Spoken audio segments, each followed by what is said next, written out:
શેત્ર સાહેબ અને આપણા ગામમાંથી દરેક ગામમાંથી BLA ની કામગીરી કરવા માટે જે નિમણૂક કરી છે એ લોકો આજે ગઢેશ્વર તાલુકો અને તિલકવાડા તાલુકામાંથી લગભગ 100% જેવું આપણા એજન્ટો BLO તૈયાર થઈ ગયા છે. BLA અને આજે આપણે તમે અહીંયા સભામાં આવ્યા અને આપણી વચ્ચે જે શૈત્રભાઈ આજે સભા નથી આપણી, આ એક પ્રશિક્ષણ છે, તાલીમ શિબિર જેવું છે. તો એમાં તમે આવીને હાજરી આપી તે બદલ હું તમારું સ્વાગત કરું છું. અને આપણી વચ્ચે ઘણો સમય કાઢીને એક કલાકનો જ ટાઈમ છે શૈત્રભાઈ પાસે, આપણી પાસે, એટલે એમને ધ્યાનથી આપણે સાંભળવાના છે. વિધાનસભામાં આપણા ગુજરાતની અંદર અત્યારે તાલુકા અને જિલ્લાનું ઇલેક્શન આવી રહ્યું છે. એના અનુસંધાનમાં સાહેબ આપણને શાંતિથી સમજાવશે. તો હું હવે વધુ ટાઈમ નહીં લેતા શૈત્ર સાહેબને હું વિનંતી કરું.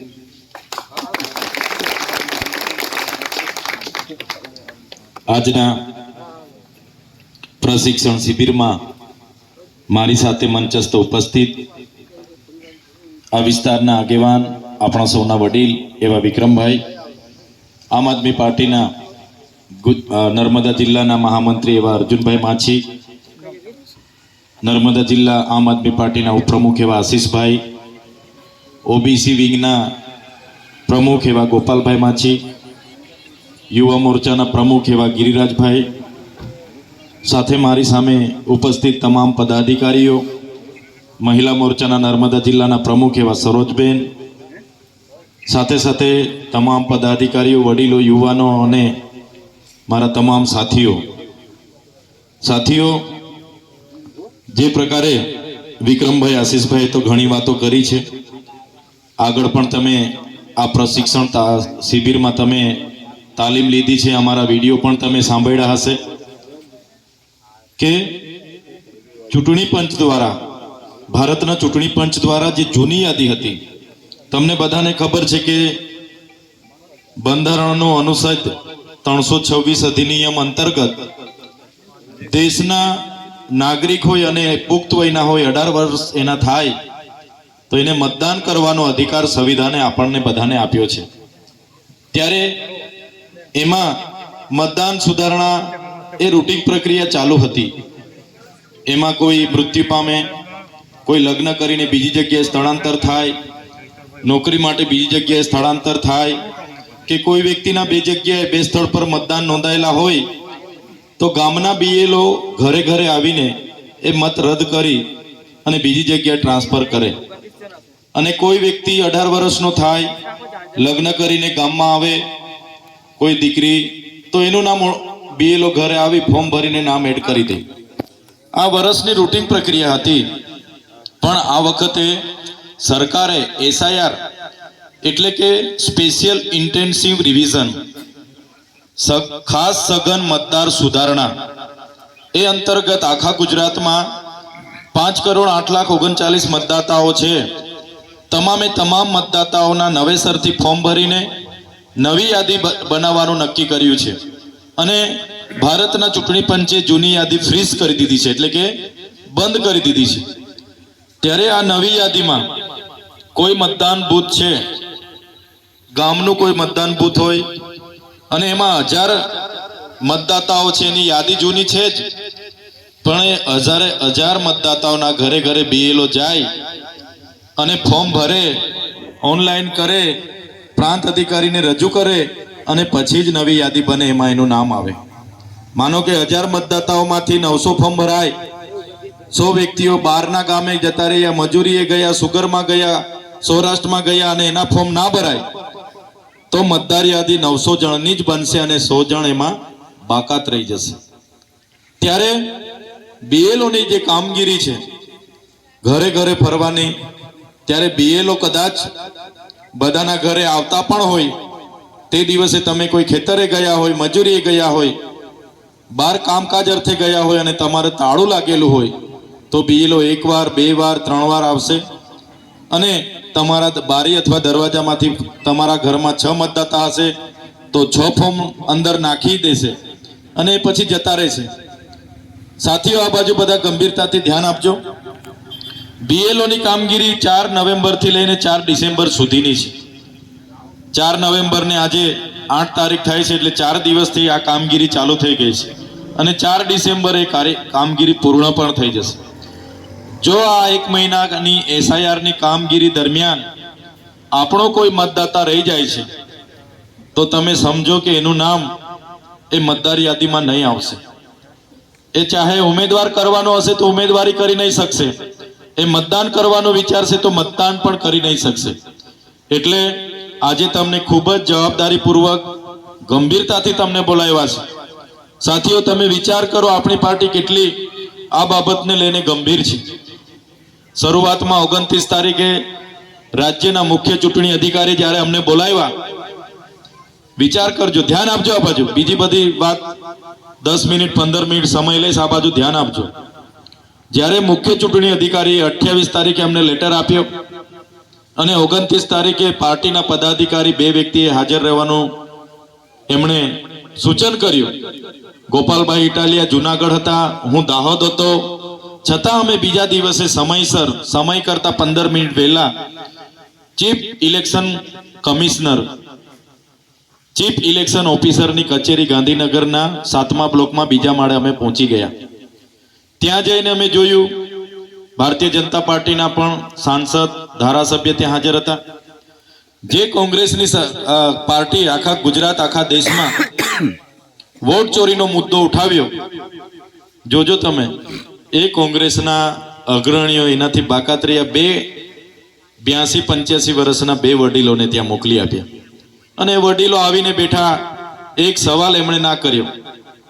ત્યારે તમે વિચાર કરો, એ મીટિંગની તાત્કાલિક 2 દિવસ બાદ 1લી, 2જી અને 3જી તારીખે અમદાવાદ ખાતે રહેવા જમવાની વ્યવસ્થા સાથે આમ આદમી પાર્ટી દ્વારા પ્રશિક્ષણ શિબિરનું આયોજન કર્યું. એમાં આપણા જિલ્લાના પ્રભારી, સહપ્રભારી, વિધાનસભાના પ્રભારી, જિલ્લાના પ્રમુખ, લોકસભાના ઇન્ચાર્જ, સહયોગી બધા જ લોકોએ ત્યાં આવીને તાલીમ લીધી. અને આજે તમારી પ્રશિક્ષણની તાલીમ છે ત્યારે મારા પર ઘણી મોટી જવાબદારીઓ છે, છતાં પાર્ટીનું સૂચન હતું કે તમારા વિસ્તારની પ્રશિક્ષણની તાલીમમાં તમારે હાજર રહેવાનું છે. ત્યારે 3 દિવસથી પ્રશિક્ષણની શિબિરો ચાલે છે, આજે 4થો દિવસ છે. હું પોતે તમારી વચ્ચે એના માટે હાજર થયો છું. ત્યારે સાથીઓ, આ બીએલઓની કામગીરી જે થશે એમાં ક્યાંક ક્યાંક કેટલાક ભાજપના મોટા નેતાઓ બીએલઓનો એ પ્રકારે દબાણ પણ કરશે કે ભાઈ તમે મારા ઘરે આવી જાઓ, મારા ઘરે છોકરાઓ છે, એ તમે ફોર્મ આપી જાઓ, બધા ભરી દેશે, અમારી સરકાર છે, અમારું કેલું નહીં કરશો તો તમે જાણો બદલી કરાવી દઈશું, આમ કરાવી દઈશું, તેમ કરાવી દઈશું. બીએલઓ બિચારા કોઈ માસ્તર હોય, કોઈ ગામમાં માસ્તર ગેરહાજર હોય, બીમાર હોય તો આંગણવાડી વર્કર હોય, ગભરાઈ જાય. મોટા નેતા હોય, દાદાગીરી કરતા હોય તો સ્વાભાવિકપણે એને માથાકૂટમાં પડવા કરતા ફોર્મ એને આપી દઈએ એમ કરીને આપીને જતા રહે. ત્યારે શું થશે? જે ગામમાં આમ આદમી પાર્ટીના કાર્યકર છે, જે ગામમાં આમ આદમી પાર્ટીના મતદાતાઓ છે, એ ભાજપના લોકો એ મતદાતાઓના ફોર્મ ભરવાનું નહીં કરશે. એમના 1000 મતદાતાઓ છે, એમના 800 જણ છે, 800 ના ભરશે, 200 ના ભરે તો એ દિવસે આપણને ખૂબ મોટું નુકસાન થશે. એક બૂથમાં આવી ડુપ્લિકેટ 50 મતો એડ થઈ જાય, કાં તો આપણા મતદાતાઓ કપાઈ જાય તો 10 બૂથોમાં આપણને 500 મતોનું નુકસાન થાય, 100 બૂથોમાં આપણને 5000 મતોનું નુકસાન થાય.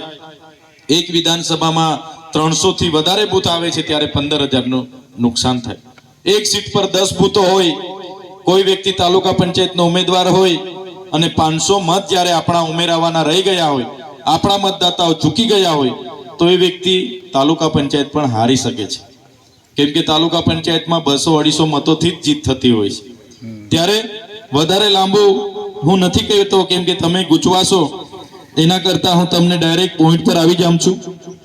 આ પ્રકારનું ફોર્મ લઈને તમારા બ્લોક લેવલ ઓફિસર એટલે કે ગામના એક શિક્ષકને જવાબદારી સોંપી હશે, કાં તો કોઈ એક જગ્યાએ શિક્ષક ના હશે, ગેરહાજર હશે તો આંગણવાડીને જવાબદારીઓ સોંપી હશે. એ લોકો આવા ફોર્મ લઈને આવશે. એમાં તમારું નામ, મતદાર કાર્ડનો નંબર, તાજેતરનો ફોટો, તમારું સરનામું, તાલુકો, જિલ્લો અને રાજ્ય લખવાનું છે. બાદમાં તમારી જન્મ તારીખ એ લખવાની છે, મોબાઈલ નંબર લખવાનો છે, આધાર કાર્ડ નંબર લખવાનો છે. આધાર કાર્ડ નંબર તો લગભગ બધાના છે જ, અગર નથી હોતા તો ચિંતા કરવાની જરૂર નથી. વાલીનું નામ, પિતા, પતિ, જેનું જે વાલી હોય એનું નામ, એનો મતદાન કાર્ડનો નંબર હોય તો લખવાનો, નહીં હોય તો ચિંતા કરવાની જરૂર નથી. એ પ્રકારે માતાનું નામ લખવાનું છે, માતાના કાર્ડનો નંબર નાખવાનો છે, હોય તો નાખી દેવાનો, ના હોય તો કોઈ ચિંતા કરવાની જરૂર નથી. એ પ્રકારે પત્નીનું નાખવાનું છે. અગર અપરિણિત છે તો ના હોય તો પણ ચિંતા કરવાની જરૂર નથી. એ પ્રકારે SIR ની છેલ્લી યાદી એટલે કે 2002 ની યાદીમાં તમારું નામ કયા ગામમાં કયા ક્રમાંક પર હતું એ આમાં લખવાનું છે. ત્યારે 2002 ની યાદીમાં 1987 પછી જન્મેલા લોકોનું નામ નથી, અમારું પણ નામ નથી, તો સામેના ખાનામાં 2002 ની યાદીમાં મમ્મીનું નામ હોય, પપ્પાનું નામ હોય, કાં તો દાદી કાં તો દાદાનું હોય, કોઈ પણ એક જણનું નામ લખી દેવાનું છે. આ તમામ યાદી BLO પર હશે, એમાંથી શોધીને જ તમારે નાખવાનું છે. કોઈ દીકરી બીજી જગ્યાએથી પરણીને આવે ત્યારે BLO ને કહેવાનું છે કે ભાઈ આ દીકરી ફલાણા ગામમાંથી આવી છે, એની યાદીમાં નામ છે, એટલે ત્યાંથી નામ આમાં એડ થશે અને ત્યાંનું નામ કમી થશે અને નીચે સહી કરવાની છે. કોઈ વખતે ગામમાં 20 જણ બહાર રહે છે, રાજકોટ છે, આવી શકે એવા નથી, એનો ફોટો તમે મંગાવી શકો છો, એના ફોર્મ ભરી શકો છો અને સંબંધીની સહી આમાં લઈને તમે સુપ્રત કરી શકો છો. આ પ્રોસેસ તમારે બી મારે બી જેટલા પણ મતદાતાઓ છે બધાની જ કરવાની છે. એવું નહીં કે હું મારું રહેવા દઉં. અગર તમે મહિનામાં તમારું ફોર્મ નથી ભરતા, તમારું મતદાન આવશે નહીં. મહિનો પૂરો થઈ જશે પછી તમે મને કહેશો કે ચૈતરભાઈ મારે તો તાલુકા પંચાયત લડવાની હતી, મારું કામ હતું, હું 20 દિવસ રાજકોટ હતો, મારું ફોર્મ નથી ભરાયું, મારું તાલુકાનું ઉમેદવારી કરવાની છે, નામ ઉમેરાવી આપો. ત્યારે ચૈતરભાઈ પણ નામ ઉમેરાવી શકશે નહીં. તમે ફોર્મ ભર્યું હશે તો જ તમારું મતદાન યાદીમાં નામ આવશે. હવે બીજી વાત, એના માટે આપણે દરેક જગ્યાએ દરેક મતદાન બૂથ પર એક આપણા એજન્ટ બનાવવાના છે. BL2 કહેવાય એને, બૂથ લેવલના એજન્ટ. આમાંથી કેટલા લોકોના કાર્ડ બની ગયા? ઊંચો હાથ કરજો. આટલા લોકોના કાર્ડ ચૂંટણી અધિકારી તરફથી બનાવી દીધા છે. બીજા લોકો તમે આજે પાસપોર્ટ સાઇઝના ફોટો લાવ્યા હશો, ફોટો ચોંટાડીને નીચે 3 જગ્યાએ સહી કરવાની છે, વિધાનસભાનો નંબર, નામ લખવાનું છે અને ફોર્મ તમારે આજે ને આજે જમા કરવાનું છે.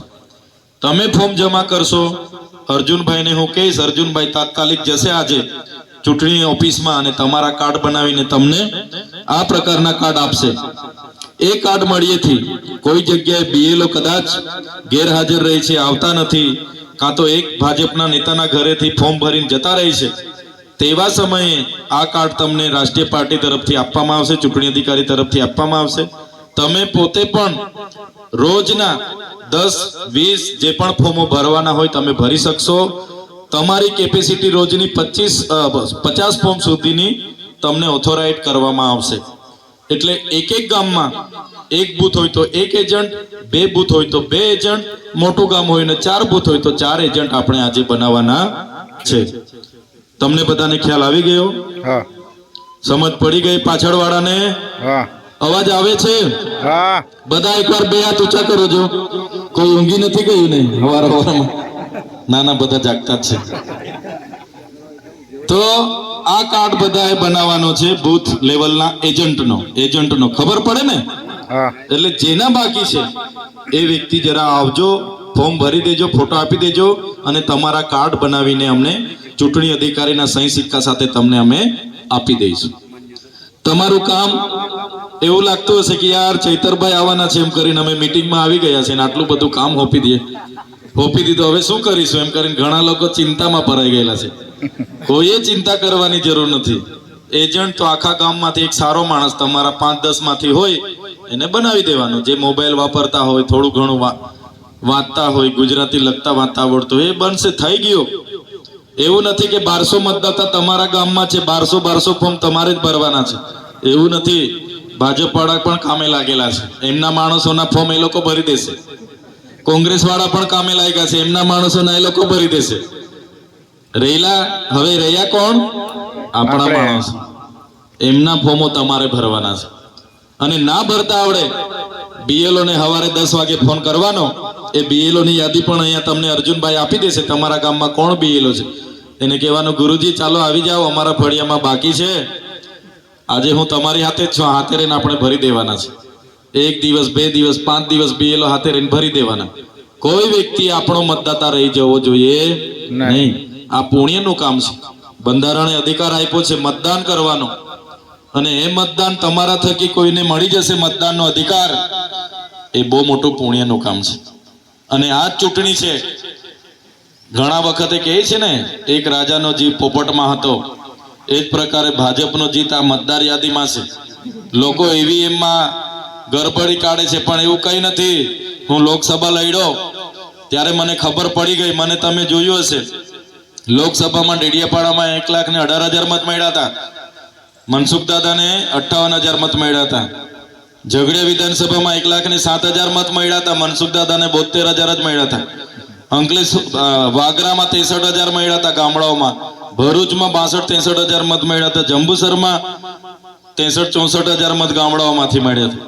કરજણમાં પણ મળ્યા હતા. અંકલેશ્વરમાં પણ એ પ્રકારે જ 55-57,000 મત ત્યાં પણ મળ્યા હતા. પણ આ યાદીનું મેં ધ્યાન નહોતું રાખ્યું, અને અંકલેશ્વર, દહેજ, સાયકા, વિલાયત, પાલેજ, આ બધી જીઆઈડીસીઓ, જે પાનોલી, બધી જીઆઈડીસીઓમાં જે બિહાર, યુપી, એમપી અને તેલંગાણા, આંધ્રપ્રદેશના લોકો હતા, એક મહિના પહેલા મતદાર યાદીની સુધારણા આવી.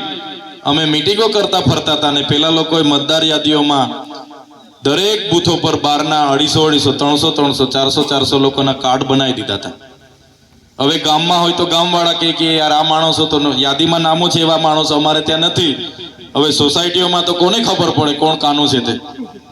એટલે બહારના લોકોએ 7મી મે આપણે ત્યાં મતદાન હતું, એ દિવસે અહીંયા બી મતદાન કરી દીધું, અને બીજા ફેસમાં એ લોકોના વિસ્તારોમાં મતદાન હતા, ત્યાં પાછા લશ્કરીઓ લઈને મતદાન કરવા જતા રહ્યા. નુકસાન કોને થયું? નુકસાન આપણને થયું, કેમ કે એ લોકોના મતદાર કાર્ડ બનાવી આપેલા ભાજપે, અને ભાજપનું કેવું માનવું પડે એ લોકોએ. એટલે જે બૂથો પર આપણા 42-45 મત નીકળતા હતા, એ બૂથ પર એ લોકોના 800 ને 900 ને 1 ધારા મત જીઆઈડીસીઓમાં એ લોકો લઈ ગયા, અને એમાં હું હારી ગયો. બાકી કેટલું તમે જીઆઈડીસીઓમાં એટલા બધા બૂથો, લગભગ આ લોકોએ આ પ્રકારે 101 બૂથોમાં 1 લાખથી પણ વધારે મતોનું ગરબડી કરી, એટલે મનસુખભાઈ 86,000 થી જીતી ગયા. બાકી મનસુખ દાદા આ વખતે એમનો ગરબો ઘરે જ જવાનો હતો. એટલે આવી ભૂલ હવે આમાં આપણે કરવાની થતી નથી. ખ્યાલ આવ્યો ને? આમાં તમે ધ્યાન આપી લેશો એટલે અડધી ચૂંટણી તમે જીતી જવાના છો. અને આવનારા દિવસોમાં તાલુકા જિલ્લા પંચાયતની ચૂંટણી આવે છે. આપણે તિલકવાડામાં 22 તાલુકા પંચાયતની બેઠકો છે, 4 જિલ્લા પંચાયતની બેઠકો છે.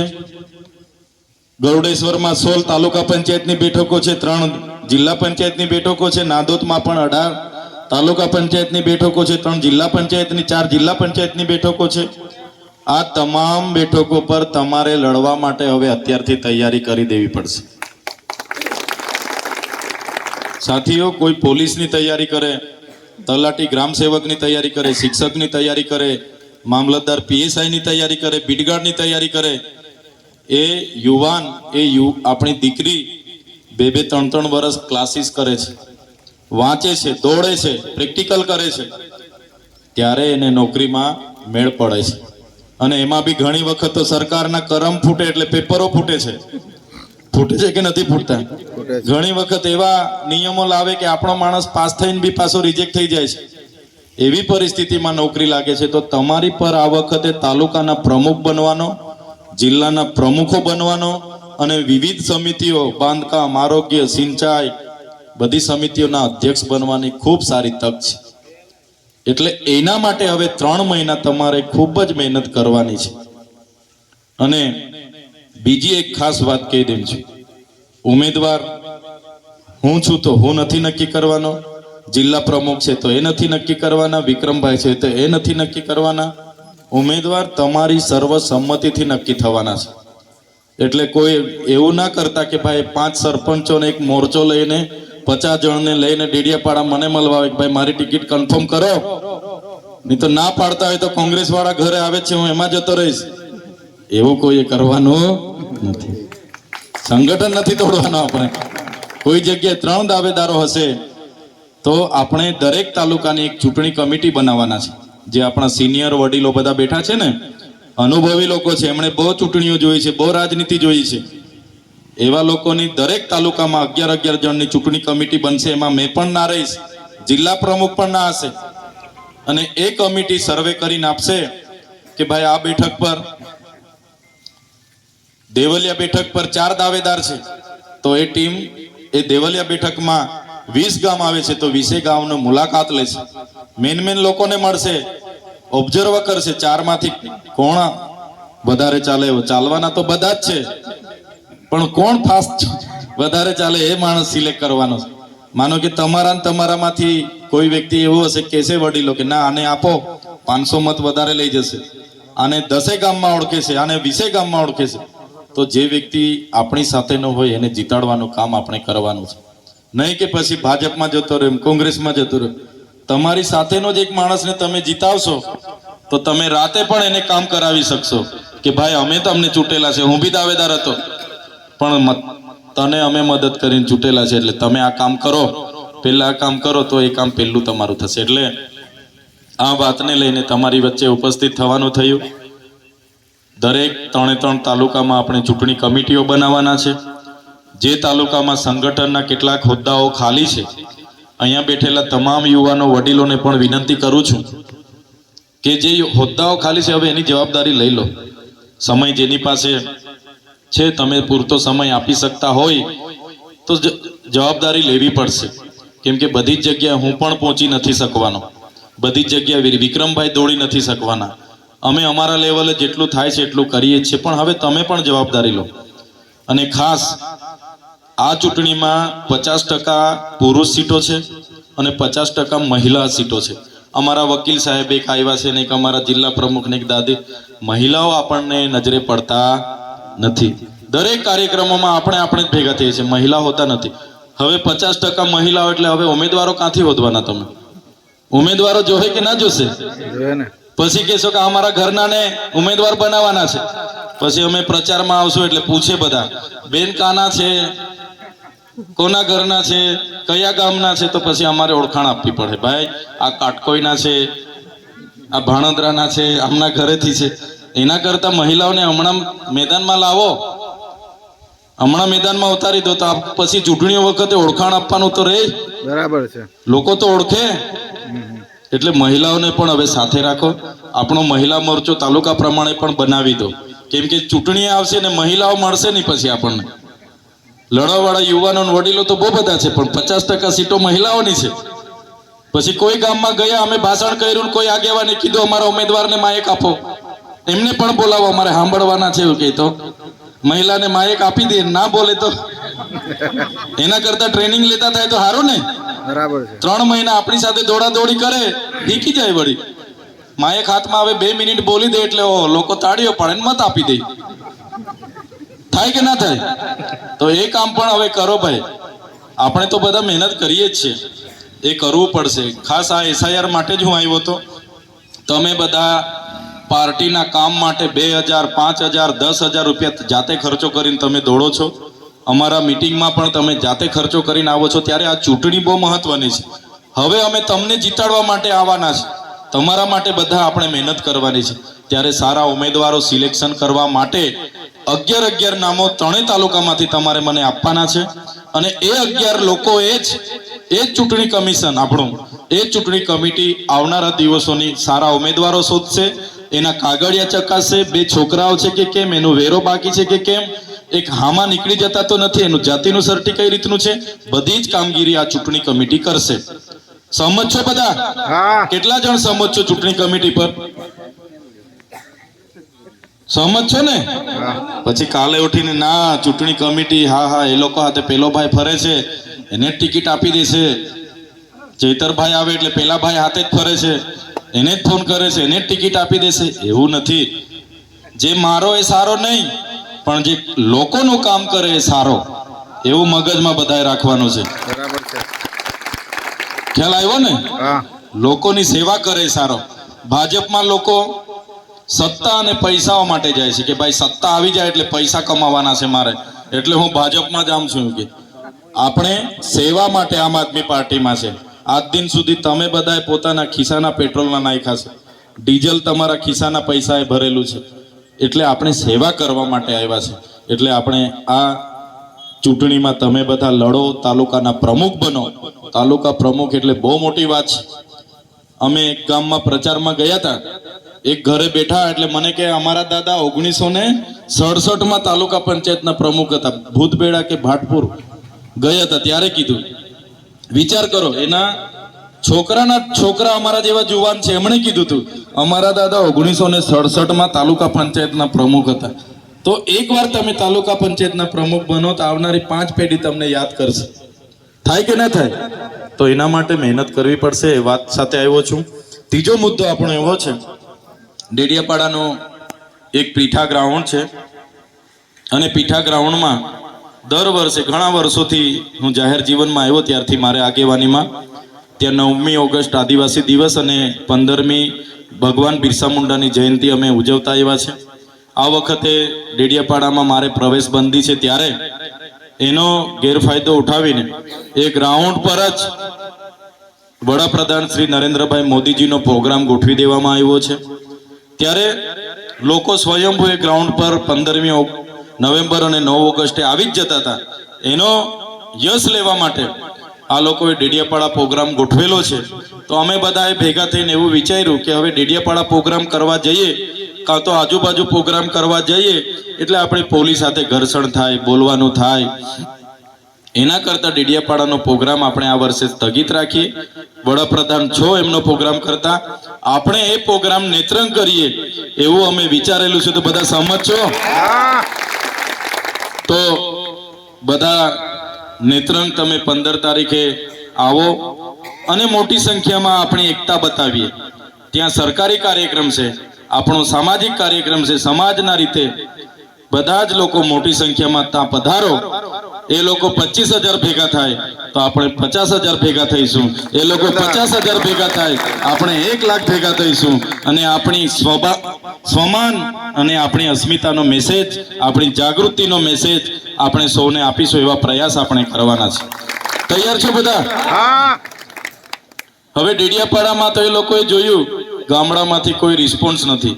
મંડપો બાંધે છે, આ કરે તે કરે, કોઈ લોકો પૂછવા નથી જતા કે ભાઈ શું કામ આ મંડપ બાંધો છો, કોણ આવવાનું છે? બસ મીડિયામાં ચાલે છે નરેન્દ્રભાઈ મોદીજી આવવાના છે. ત્યારે આ લોકોને ચિંતા આવે, મોદી સાહેબને જોર કરીને ડેડિયાપાડા લાવવાની મંજૂરી તો લઈ લીધી છે, પણ હવે પબ્લિક કઈ રીતના ભેગી કરવી એની ચિંતા એ લોકોને સતાવે છે. ત્યારે એ લોકોએ નવું ગતકડું કરેલું છે. તમે કદાચ મોબાઈલમાં સાંજે જમીને બેસતા હશો તો આવતું હશે કે ચૈતરભાઈ કેવડિયા મોદી સાહેબને મળીને ગયા એવા ફોટા સાથે વિડીયો આવે છે. આવે છે કે નથી આવતા? પછી ચૈતરભાઈ 15મી તારીખે મોદી સાહેબના હસ્તે ભાજપમાં જોડાવાના છે એવા વિડીયો આવે છે કે નથી આવતા? એટલે આ રીતે લોકોને ગુમરાહ કરીને એ બાજુ પ્રચાર પણ ચાલુ કરી દીધો કે ભાઈ બધા આવજો, 15 તારીખે ચૈતરભાઈ મોદી સાહેબના હસ્તે ભાજપમાં જોડાવાના છે એવું એ લોકો પ્રચાર કરવાનું ચાલુ કરી દીધું. એમના મીડિયાઓ દ્વારા સમાચારો બનાવવાના ચાલુ કરી દીધા. પણ ચૈતરભાઈનો કાર્યક્રમ તો નેત્રંગ છે, અને આવનારી તાલુકા જિલ્લા પંચાયતની ચૂંટણીઓ સુધીમાં 1 લાખ લોકો, અંબાજીથી ઉમરગામના 1 લાખ લોકો મારા સમર્થનમાં ભાજપમાંથી આમ આદમી પાર્ટીમાં જોડાવાના છે.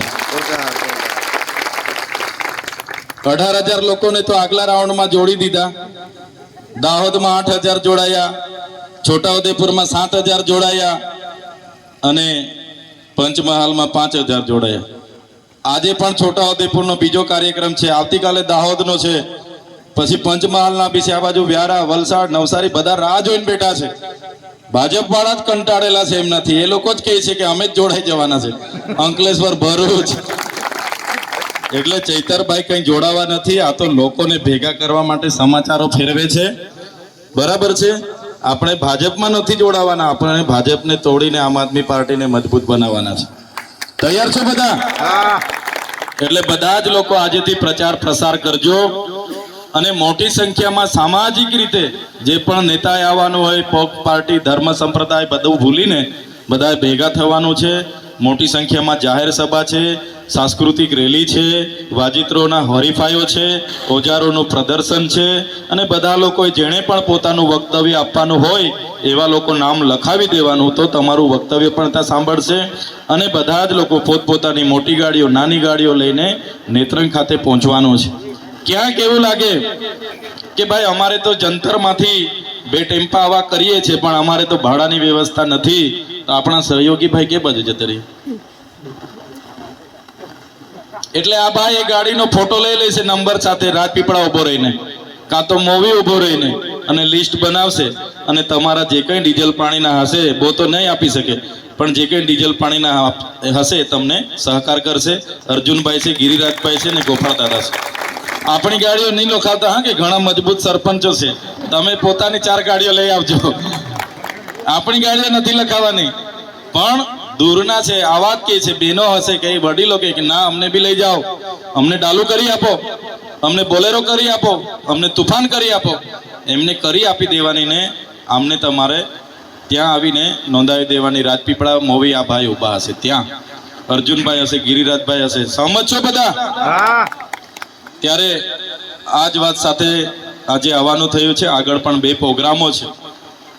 ખરેખર આજના કાર્યક્રમમાં મારો સમય હતો એના કરતાં હું ઘણો લેટ પડ્યો છું. રાજપીપળા થોડું કામ હતું, છતાં તમારો બધાનો ઉત્સાહ ઉમંગ જોઈને અને તમારી ઉપસ્થિતિ જોઈને, તમારો જે આ ભાવ છે, તમારી જે આ લાગણી છે, એ અમને અવારનવાર તમારી વચ્ચે લાવે છે અને આજે પણ ઉપસ્થિત થવાનું થયું. તમે બધાએ અમારું સ્વાગત કર્યું, સન્માન કર્યું અને અમને સાંભળ્યા એ બદલ બધાનો ખૂબ ખૂબ આભાર માનું છું. ધન્યવાદ. આ વ્યક્તિ દિલ્હી કેજરીવાલ સાહેબની સેન્ટ્રલ ટીમમાંથી છે અને આખું પરિવાર એમનો દિલ્હીમાં રહે છે. પણ એ વ્યક્તિ અહીંયા આવીને એવું કીધું કે નાંદોદ વિધાનસભાની 3 તાલુકા પંચાયતો અને નર્મદા જિલ્લા પંચાયત બને પછી જ હું આ વિસ્તાર છોડવાનો છું અને રાત દિવસ તમારા સહકાર માટે આપણી વચ્ચે છે. એના માટે જોરદાર તાળીઓ પડે. જ્યારે પણ નાનું મોટું કામ તમને સોંપે, રાતે ફોન આવે, દિવસે ફોન આવે, તો એમને સહયોગ કરજો. એ આપણા માટે જ છે, તમને નેતા બનાવવા માટે જ આવ્યા છે. ક્યાંક તમને 20 બેનરોની જરૂર પડે છે રાત્રિ સભા માટે, ક્યાંક તમને ખેંચની જરૂર પડે છે, ઝંડીની જરૂર પડે છે, ક્યાંક તમારે સ્ટેજ બનાવવાનું છે, મોટું બેનર જોઈએ છે. બધી મદદ કરવા માટે દિલ્હીથી કેજરીવાલ સાહેબે અમને મોકલેલા છે અને એમને તમારે બધાએ સહકાર આપવાનો છે. ધન્યવાદ. જય ભારત, જય આદિવાસી. હેલો.